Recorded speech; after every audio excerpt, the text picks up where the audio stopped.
کہ سورج اور چاند اللہ کی نشانیوں میں سے ایک نشانی ہے. لا ينکسفان بموت احدہم حیاتہ، نہ تو یہ کسی کی موت کی وجہ سے گرن ہوتے ہیں، نہ کسی کی زندگی کی وجہ سے. بل یخوف اللہ بہما عبادہ، اللہ ان کے ذریعے اپنے بندوں کو ڈراتے ہیں. یہ بخاری مسلم کی حدیث ہے، اپنے بندوں کو خوف زدہ کرتے ہیں.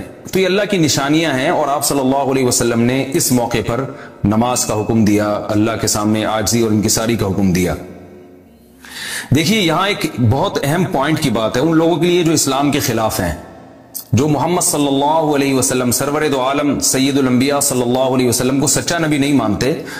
ان کے لیے اس حدیث میں آپ صلی اللہ علیہ وسلم کی نبوت کی ایک بہت زبردست دلیل موجود ہے. ایک واقعہ ہوا ہے آپ صلی اللہ علیہ وسلم کے بیٹے کی موت کا، اور عرب یہ ویسے ہی کہا کرتے تھے کوئی بہت بڑا دن ہوگا تو سورج گرہن ہوگا.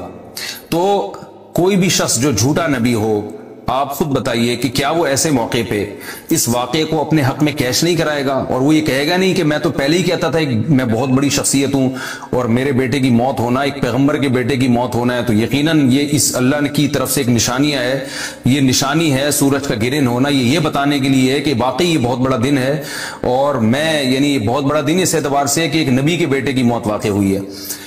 لیکن آپ صلی اللہ علیہ وسلم نے یہ سب نہیں کیا، اور آپ نے بتایا کہ سورج اور چاند کے گرہن ہونے کا کسی کی موت یا زندگی سے کوئی تعلق نہیں. اور سائنس نے بھی ثابت کر دیا ہے کہ یہ ایک سائنٹیفک حقیقت ہے کہ جب زمین اور سورج کے درمیان چاند آ جائے تو سورج گرہن ہو جاتا ہے، اور جب چاند اور سورج کے درمیان زمین آ جائے اور سورج کی روشنی چاند تک نہ پہنچ رہی ہو تو چاند گرہن ہو جاتا ہے.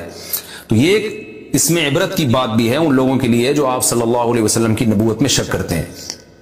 البتہ آپ صلی اللہ علیہ وسلم نے اس موقع پر ہمیں حکم دیا کہ اللہ سے تضرع اور عاجزی اور انکساری کی جائے، اپنے گناہوں کی معافی مانگی جائے. اور نماز آپ صلی اللہ علیہ وسلم نے پڑھی. اس پہ بھی بعض لوگ اشکال کرتے ہیں کہ یہ جب ایک نیچرل پروسیس ہے تو اس میں اتنا گھبرانے کی، کیونکہ حدیث میں آتا ہے آپ صلی اللہ علیہ وسلم بہت گھبرائے، تو اس میں گھبرانے کی کیا بات ہے؟ تو یاد رکھیے ہر نیچرل پروسیس جو ایک عام معمول سے ہٹ کر ہو اس میں انسان کے لیے ایک عبرت کی بات ہوتی ہے. ہم دیکھتے ہیں رسول اللہ صلی اللہ علیہ وسلم کے دور میں جب تیز ہوا چلتی تھی اور بارش سے پہلے ہوا چلا کرتی تھی تیز ہوائیں، تو آپ صلی اللہ علیہ وسلم گھبرا کے مسجد کی طرف دوڑتے، عاجزی انکساری کرتے، اللہ تعالیٰ سے یہ کہتے کہ اللہ تو نے تو مجھ سے وعدہ کیا کہ جب تک میں ان کے درمیان موجود ہوں تو ان کو عذاب نہیں دے گا. تو یہ خوف کا غلبہ تھا آپ صلی اللہ علیہ وسلم پر. کیوں؟ وجہ اس کی یہ تھی کہ یہی حالات قوم عاد اور قوم سمود پر بھی آئے ہیں. قرآن میں آتا ہے نا فلما رأوه عارضا مستقبل اوديتهم قالوا هذا عارض ممطرنا بل هو ما استعجلتم به ريح فيها عذاب أليم تدمر كل شيء بأمر ربها فأصبحوا لا يرى إلا مساكنهم. کہ وہ بادلوں کو دیکھ کے کہنے لگے یہ تو ایک معمول کے مطابق بادل ہیں جو برسیں گے اور بارش ہوگی. تو پیغمبر نے کیا کہا کہ یہ بارش نہیں ہے بلکہ یہ وہ عذاب ہے جس کی تم جلدی کیا کرتے تھے، اور اس میں ایک ایسی ہوا ہے جو اللہ کے حکم سے ہر چیز کو ہلاک کر دے گی. اور پھر ان پر ایک ہفتہ عذاب آیا، اور قرآن کہتا ہے کہ وہ ایسے پڑھ کے ہلاک ہو گئے کہ فَتَرَ الْقَوْمَ فِيهَا صَرْعَىٰ كَأَنَّهُمْ أَعْجَازُ نَخْلٍ خَاوِيَةٍ. اے مخاطب اگر تو ان کو دیکھتا تو ایسے لگتا کھجور کے تنے ہیں جو اونھے پڑے ہوئے ہیں. تو ایسے ہوا نے ان کو تہس نہس کر دیا. تو یہ عام معمول سے ہٹ کے جب بھی اس کائنات میں کوئی تغیر آتا ہے تو اللہ کی نشانیوں میں سے ایک سائنٹیفک حقیقت بھی ہے، اس کی ایک لاجک بھی ہے، لیکن اس کے ساتھ ساتھ اللہ کی نشانیوں میں سے ایک نشانی بھی ہے، اور ایسی نشانی ہے جس سے ہمیں ڈرنا چاہیے کہ اللہ تعالیٰ کو اختیار ہے، وہ جب چاہے سورج کی روشنی چھین لے، چاہے کسی بھی طرح سے چھینے.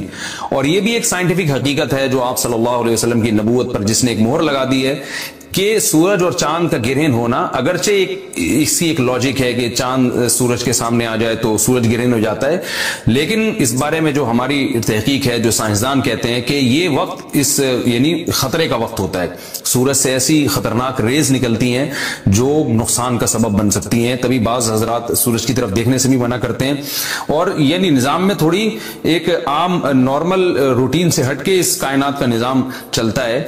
تو اس لیے یہ اس کائنات کے لیے، زمین کے لیے ڈینجرس ہو سکتا ہے، اور جو گریوٹی اور جو کشش کا نظام ہے اس میں بھی خلل واقع ہوتا ہے.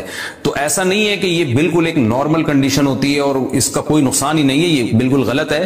اس میں نقصان کا بہرحال خطرہ ہے، اور اس بات کا امکان موجود ہوتا ہے کہ قدرت انسانوں سے انتقام لے یا انسانوں کو نقصان پہنچائے. اور ویسے بھی جن کے دلوں میں اللہ کا خوف ہوتا ہے وہ تو ویسے ہی اللہ کے وہم من خشیتہ، قرآن مجید میں اللہ تعالیٰ کے ارشاد ہے کہ مشرکین بار بار یہ سوال پوچھتے تھے قیامت کب آئے گی کب آئے گی. اللہ فرماتے لیکن جو مومنین ہیں ان کو اس سے غرض نہیں ہے کہ کب آئے گی. والذین آمنوا مشفقون منہا، وہ تو قیامت سے گھبراتے ہیں کہ پتہ نہیں ابھی نہ آ جائے. تو جس کے دل میں اللہ کا خوف ہوتا ہے اس کے زندگی گزارنے کا طریقہ کچھ اور ہوتا ہے، وہ بات بات پہ اللہ سے ڈرتا ہے، اس کو اللہ سے ڈرنے کا بہانہ چاہیے، اس کو توبہ کا بہانہ چاہیے. تو اس بحث میں پڑھنا کہ یہ تو ایک لاجیکلی ایک سورج کی روشنی غائب ہو جائے گی، وہ ٹھیک ہے، یہ سائنسدانوں کا شعبہ ہے کہ کیوں غائب ہو رہی ہے، ماہرین فلکیات کا شعبہ ہے. لیکن اہل ایمان کا جو کام ہے اس موقع پر، ان کا جو وظیفہ ہے وہ یہ کہیں کہ اللہ کی نشانیوں میں سے ایک نشانی ہے، اللہ اپنی قدرت دنیا میں دکھاتا ہے کہ میں یہ بھی کر سکتا ہوں چاہے کسی بھی طریقے سے کروں.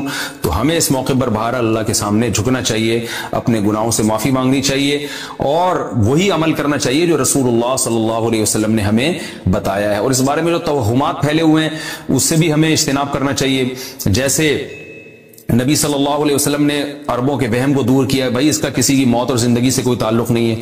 تو اسی طرح آج کل لوگوں میں ایک سورج اور چاند گرہن ہونے کے بارے میں وہم بھی بہت ہے کہ پتہ نہیں کیا ہو جائے گا، حاملہ عورتیں نہ نکلیں، فلانا نہ کرے اور فلانا خربوزہ نہ کھائے، اس موقع پر کسی نے تربوز کھا لیا تو یہ ہو جائے گا. الٹی باتیں پتہ نہیں کیا کیا مشہور ہیں. یہ خربوزے تربوز کی تو میں ویسے ہی مثال دے رہا ہوں. تو کوئی بھی چیز جب کہنی ہو تو پوری طرح سے اس کی ریسرچ کریں. مجھے نہیں پتا حاملہ عورت کو فائدہ ہوتا ہے نقصان ہوتا ہے سورج گرہن ہونے سے، لیکن اگر نقصان بھی ہوتا ہے تو اس کی کوئی مستند دلیل ہونی چاہیے آپ کے پاس. ایسے ہی سنی سنائی باتیں آگے نقل نہ کریں. تو بہرحال ہمیں جو کرنے کا کام ہے جو رسول اللہ صلی اللہ علیہ وسلم نے بتایا ہے وہ کام بخاری اور مسلم کی حدیث کے مطابق نماز ہے، انفرادی بھی ہے، جماعت سے بھی ہے. مستحب یہ ہے کہ جماعت سے نماز پڑھی جائے مسجد میں یا کسی بھی میدان میں، اور 2 رکعتیں امام پڑھائیں گے اور اس میں سرن تلاوت بھی کر سکتے ہیں، جہری تلاوت بھی کر سکتے ہیں. دونوں رائے ہیں علماء کی. آج کل جہری کو اس لیے ترجیح دی جاتی ہے کہ صلاۃ کسوف میں جو رسول اللہ صلی اللہ علیہ وسلم کی سنت ہے وہ لمبی نماز ہے. تو لمبی نماز پڑھیں گے تو اگر آپ آہستہ آواز سے پڑھیں گے تو لوگوں کو تھکاوٹ کا احساس زیادہ ہوتا ہے، جہری پڑھیں گے تو تھکاوٹ کا احساس کم ہوتا ہے. تو اس لیے دونوں قولوں پہ فتویٰ دیا جاتا ہے. وہ ایک قول راجح ہے اور ایک میں آسانی ہے. تو آسانی اس قول میں ہے کہ جہری تلاوت کی جائے، اس میں لوگوں کو نماز میں کھڑا رہنا آسان ہوتا ہے. تو لمبی سے لمبی نماز پڑھی جائے، اس میں 2 رکعتیں پڑھی جائیں اور خوب طول دیا جائے اس کو، اور اتنا طول دینا کہ لوگوں کا خطرہ ہو کہ نماز ہی چھوڑ کے بھاگ جائیں گے، یہ بہرحال درست نہیں ہے، کیونکہ آپ صلی اللہ علیہ وسلم نے امام کو مقتدیوں کی رعایت کا حکم دیا ہے. اور کوئی جماعت سے نماز میں شریک نہیں ہو سکتا تو گھر میں نماز پڑھیں، انفرادی نماز پڑھیں. نماز نہیں پڑھ سکتے تو توبہ استغفار کریں. بہرحال یہ وقت جو ہے توبہ استغفار کا ہے، اپنے گناہوں سے معافی مانگنے کا ہے. میرا رب مجھے رات کے اندھیروں سے نکال کے دوبارہ، کتنی بڑی خدا کی قسم، یہ سورج کا طلوع ہونا اتنی بڑی نشانی ہے اللہ کے وجود کی. ایتھیس اور ملحد پاگل ہوتے ہیں. مجھے لوگ کہتے ہیں ملحدوں پہ کو معاف کر دیں، بیان نہ کریں آپ، بہت بیان ہو گیا ملحدوں پر. لیکن بھائی کیسے یار چھوڑ دیں؟ اتنی بڑی خدا کی نشانیاں دیکھ کر جو بدبخت کہتے ہیں یہ آٹومیٹیکلی ہو رہا ہے. اور یار ایسا سسٹم، اتنا ایندھن اس کے اندر، ایسی روشنی، کیسا جیسے آپ تکے کو گھماتے ہیں نا جب پکاتے ہیں